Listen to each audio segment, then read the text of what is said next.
Assalamualaikum warahmatullahi wabarakatuh. Sebelumnya, perkenalkan nama saya Lina Safiro. Saya Maisha Ulfa. Kami dari Prodi Sistem Informasi semester 6 akan mempresentasikan mengenai metode waterfall.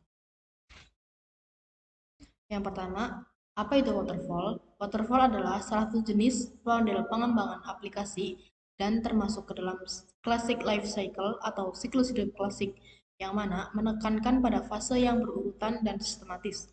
Untuk model pengembangannya dapat dianalogikan seperti air terjun, di mana setiap tahap dikerjakan secara berurutan mulai dari atas hingga ke bawah. Selanjutnya ada tahapan waterfall. Yang pertama, requirement. Pada tahap ini, pengembangan harus mengetahui seluruh informasi mengenai kebutuhan software seperti kegunaan software yang diinginkan oleh pengguna dan batasan software. Informasi tersebut biasanya diperoleh dari wawancara, survei, ataupun diskusi. Setelah itu, informasi dianalisis sehingga mendapatkan data-data yang lengkap mengenai kebutuhan penggunaan akan software yang akan digunakan. Yang kedua ada desain. Tahap selanjutnya, desain dilakukan sebelum proses coding dimulai. Ini bertujuan untuk memberikan gambaran lengkap tentang apa yang harus dikerjakan dan bagaimana tampilan dari sebuah sistem yang diinginkan. Sehingga membantu menspesifikkan kebutuhan hardware dan sistem. Juga mendefinisikan arsitektur sistem yang akan dibuat secara keseluruhan. Tahap berikutnya ada implementation. Proses penulisan kode ada di tahapan ini.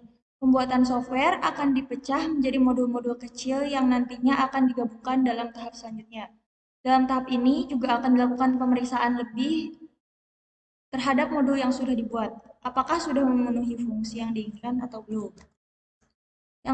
Yang keempat, integration dan testing.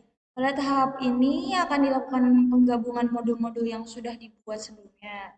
Setelah itu akan dilakukan pengujian yang bertujuan untuk mengetahui apakah software sudah sesuai dengan yang diinginkan dan apakah masih ada kesalahan atau tidak.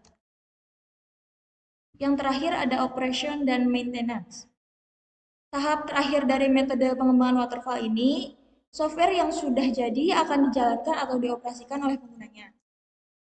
Yang selanjutnya yaitu kelebihan metode waterfall. Yang pertama, workflow yang jelas. Yang kedua, hasil dokumentasi yang baik. Yang ketiga, dapat menghemat biaya. Yang keempat, digunakan untuk pengembangan software berskala besar.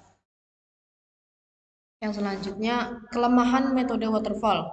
Yang pertama, membutuhkan tim yang solid, mempunyai kerjasama dan koordinasi yang baik, dikarenakan apabila salah satu tim tidak dapat menjelaskan tugas dengan semestinya, maka akan sangat berpengaruh terhadap alur kerja tim yang lain. Yang kedua, masih kurangnya fleksibilitas. Semua tim dituntut untuk bekerja sesuai dengan arahan dan petunjuk yang telah ditetapkan di awal, sehingga klien tidak dapat mengeluarkan pendapat dan feedback kepada tim pengembang. Klien hanya dapat memberikan masukan pada tahap awal perancangan sistem perangkat lunak saja.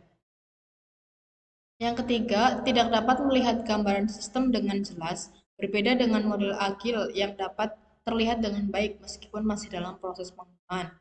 Yang keempat, membutuhkan waktu yang lebih lama. Proses pengerjaan dengan penggunaan waterfall ini terbilang cukup lama jika dibandingkan dengan model SDLC yang lain. Karena tahapan pengerjaan aplikasi yang dilakukan satu persatu membuat waktu yang dibutuhkan menjadi lebih lama. Selanjutnya contoh metode waterfall. Berikut ini adalah contoh tahapan metode waterfall yang perlu diketahui. Yang pertama, persyaratan dan dokumen analisis. Dalam tahap ini dilakukan berbagai analisis terhadap persyaratan, yakni seperti melakukan wawancara kepada tim stakeholders distributor. Yang kedua, desain. Contoh yang kedua yaitu dilakukan perancangan sistem dengan Entity Relationship Diagram atau ERD.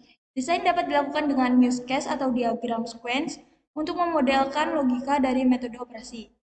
Yang ketiga yaitu implementasi. Sistem informasi pada distributor dibuat menggunakan bahasa pemrograman Hypertext Preprocessor dengan framework kode Igniter guna mempercepat pemrograman. Yang keempat, pengujian sistem diupayakan guna mengetahui aspek-aspek fungsi dari aplikasi. Pengujian ini dilakukan oleh ahli sistem informasi, petugas administrasi, serta para distributor. Yang terakhir, maintenance merupakan pemeliharaan apabila dalam proses penggunaannya terdapat fitur yang harus diperbaiki. Maintenance bertujuan untuk memperbaiki kesalahan saat sistem aplikasi dipakai oleh user atau target. Oke, cukup sekian presentasi dari kami. Kurang lebihnya mohon maaf. Wassalamualaikum warahmatullahi wabarakatuh.